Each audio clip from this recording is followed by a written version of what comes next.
Artıq təqdimatla tanış oldunuz. Qonaqlarımız buradadır. Gənc rəssamlar və psixoloqumuz Səbinə xanım. Xoş gəlibsiniz. Sizi salamlayırıq. Deməli, bir çoxlarında belə bir sual meydana çıxa bilər ki, psixoloqlar və rəssamlar rənglər nə aidiyyatı var? Hər bir rəngi... Birbaşa aidiyyatı var. Bəli, birbaşa aidiyyatı var. Elə hansı aidiyyatı var? Bunu Səbinə xanımın özündən eşidək. Mikrofona zəhmət olmasa, bəli, buyurun. Ümumiyyətcə, rəhlər haqqında çox danışa bilərik.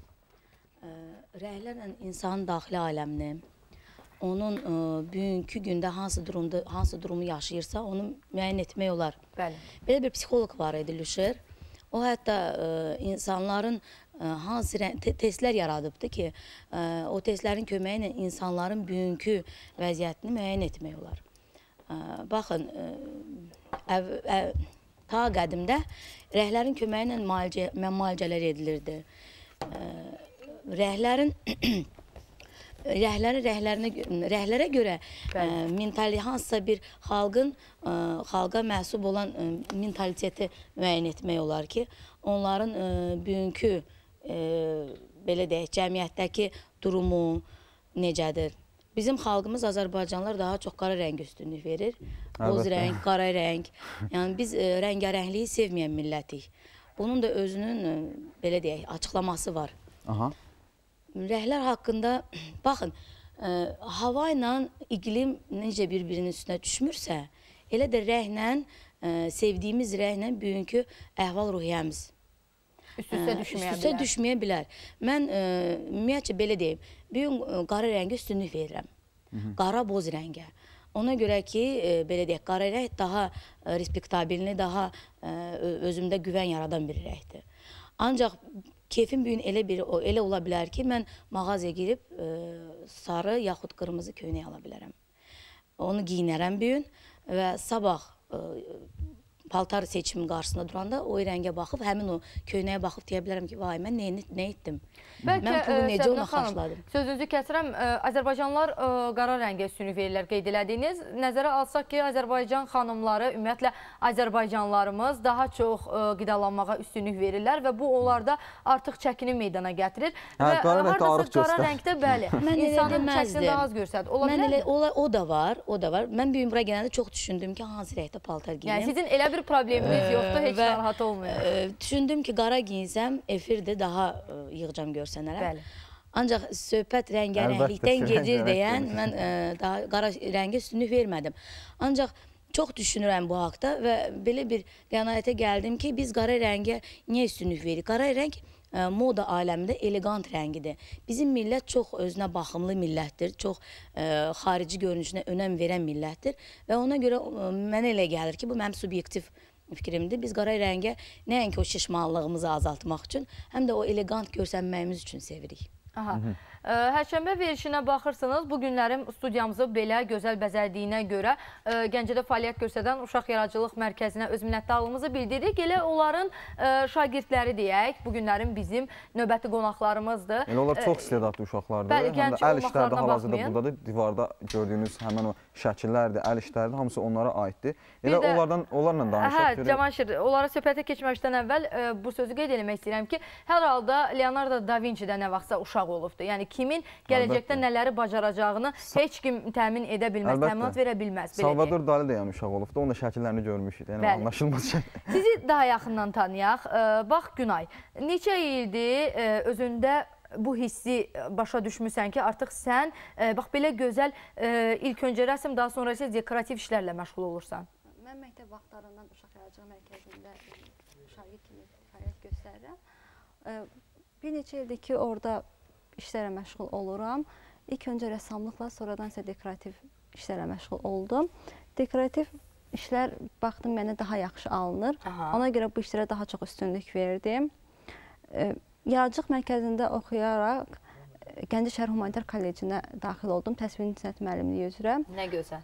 Bu üzrə indi 2-ci kurs tələbəsiyəm.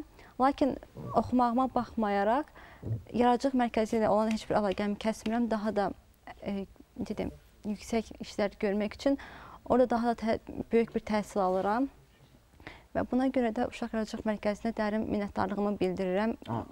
Çox sağ olun. Və sizin burada konkret əl işləriniz mənim gördüyüm bir dənə odur deyəsən, eləmi?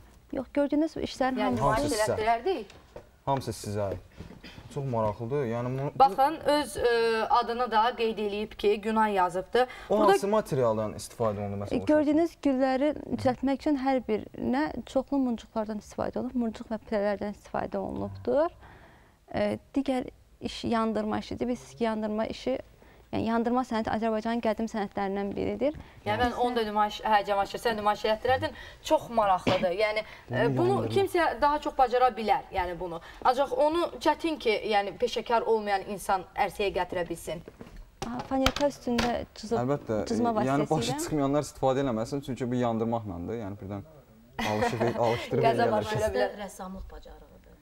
Bəli. Deməli, bu sadəcə yəni karandaşla belə çəkməklə deyil, burada yandırmaqdır. Aparat vasitəsilə yandırmışıq.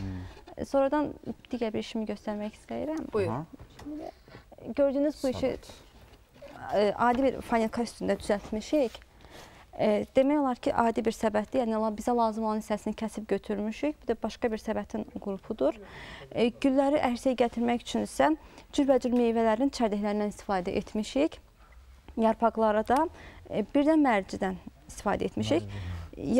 Güllərimiz deməli yemiş çərdəyidir, qarpız çərdəyi, balıq qulağı, ərik çərdəyi.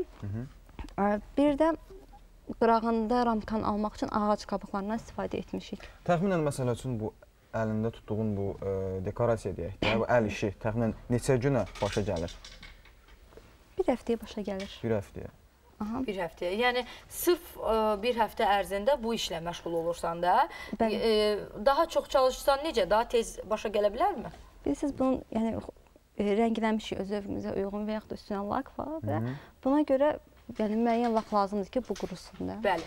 O gözəldir evlərin, əgər deyək bir evi sən uzun müddətə və səliqəli şəkildə tikməyə çalışsan, sən onda uzun müddət yaşaya bilərsən. Yox, əgər nəyisə tez əldə eləmək istəsən, Allah uzaq eləsin, bədbəxt hadisə baş verə bilər. Elə incəsənət də bu sahələrdən biridir. Hansı ki, diqqət tələb eləyir, hansı ki, qayğı tələb eləyir. Verilişimizin elə ən maraqlı yerinə gəldik, çatdıq. Reklamların vaxtıdır. Aha, bu radələrdə isə siz 264-12-12 nömrəli əlaqə telefonlarımıza zəng eləməyi unutmayın.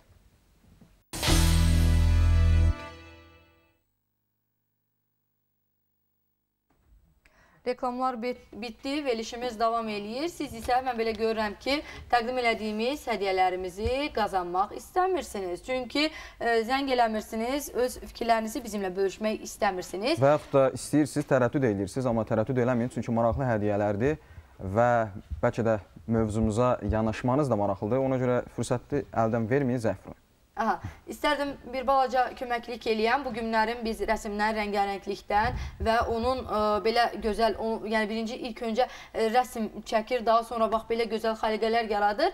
Bizim mücümüzün içindəki əşya bütün bunları ərsəyə gətirmək üçün rol oynayan ən başlıca vasitələrdən biridir. Elə sözlərimizi eşitdi.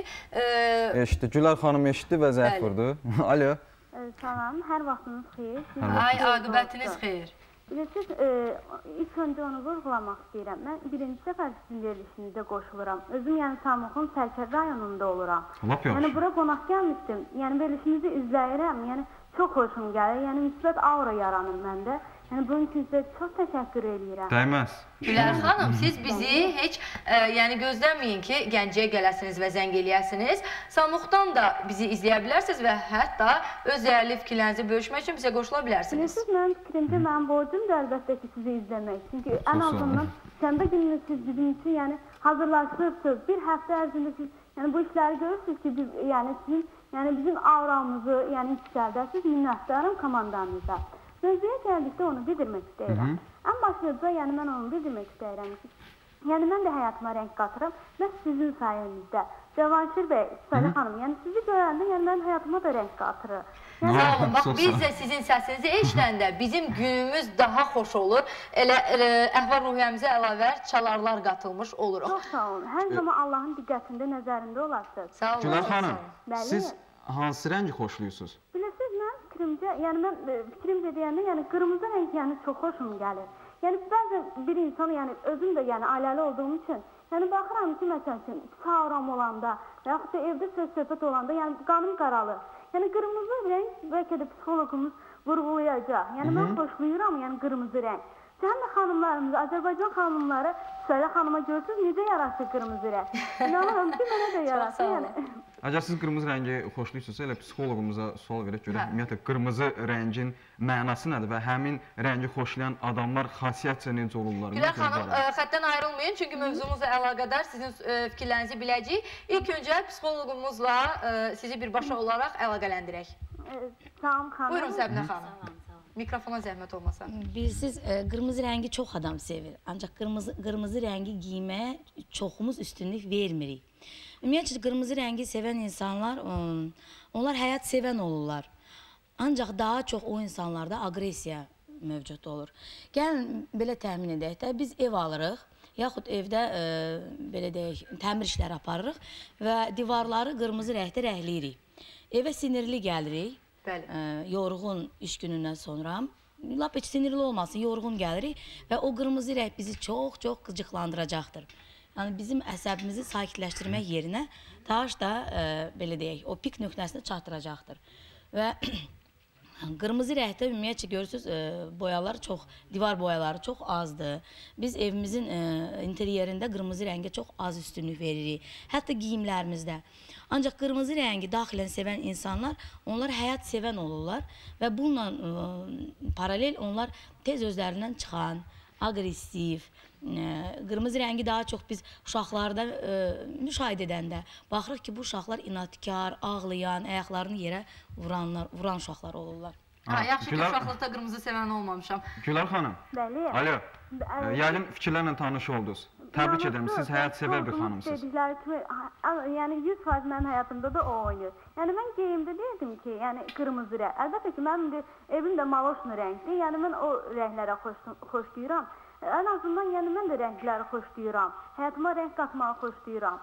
Özüm ailəli olmağıma baxmayaraq, yəni məndə də ən azından rəssam, yəni qızlarımız, oğlanlarımız kimi deyil, ən azından mən də ürəyimdən keçənləri qələmə almağı xoşlayıram. Gülər xanım, ola bilər ki, yəni kimsə daha, yəni sizdən sonra, sizin bu danışıqlarınızdan sonra ilham olaraq kimsə zəng eləmək istədi. Qısaca fikrinizi öyrənmək istəyərdik ki, həyata necə rəng qatmaq olar? Həyata mənim fikrimcə, yəni ağılla, şuurla, yəni əgər yaşayırsansa, niyə də özünü pis eləyəsən ki? Yəni qələmə almalısan, gözəlliklərə, iç daxilimizdə, yəni içimizdəki olan fışqıran şeyləri üzə çıxartmalıyıq, bürüzə verməliyik ki, yəni məhz bu mənəm. Yəni mən həyatımda yəni çox şeyləri əldə etmişəm bu günə kimi. Yəni çox şeyləri mən həyatıma rəng qatmağı xoşlayıram. İnanıram ki, yəni verilişimizdə yəni birinci səfərdir. İnşallah yəni çox istəyirəm ki, qalibi olam. İnşallah məni seçərsiniz. İnşallah, inşallah. Gülər xanım, bəs bizim mücrümüzün içindəki əşyamız nədir? 2 nəfərli şam yeməyi. Əldə edə bilərsiniz. İnşallah yəni bilərəm. Mənim fikrimcə yəni bu boya maddələri olmalıdır ki, yəni boyalar olmalıdır, rəngli boyalar olmalıdır ki, yəni hansısa bir onu əldə edəndə yəni boyalarla istifadə edirsiniz. Əgər bilsəydik ki, siz boya deyəcəksiniz, biz bura məxsusi olaraq boya qoyardıq. Təəssüflər olsun ki, gözümüzün içindəki Udmasamda ən azından sizin kimi bir insanla danışdım, çox sağlam. Çox sağ olun ki, var. Çox sağ olun xanım, bizə baxmağa, bizi izləməyə, bizə zəng eləməyə davam eləyin. Növbəti verilişdə də zənginizi gözləyirik. Aha, deməli Qoşqar, sənin haqqında danışmaq istəyərdik. Bax, sən özün haqqında danış. Səni bax bu işə cəlb eləyən, ilhamlandıran hansı rəssam olubdur? Ümumiyyətlə, ailəndən mi gəlib səndə bu istedad? Nə görübsən bu rəssamlıqda? Çoxu çıxmasın. Əsasən elə bil anamdan keçib. Bircə dəqiqə zəhmət olmasa mikrofona danış, sənin səsini daha yaxşı eşidək.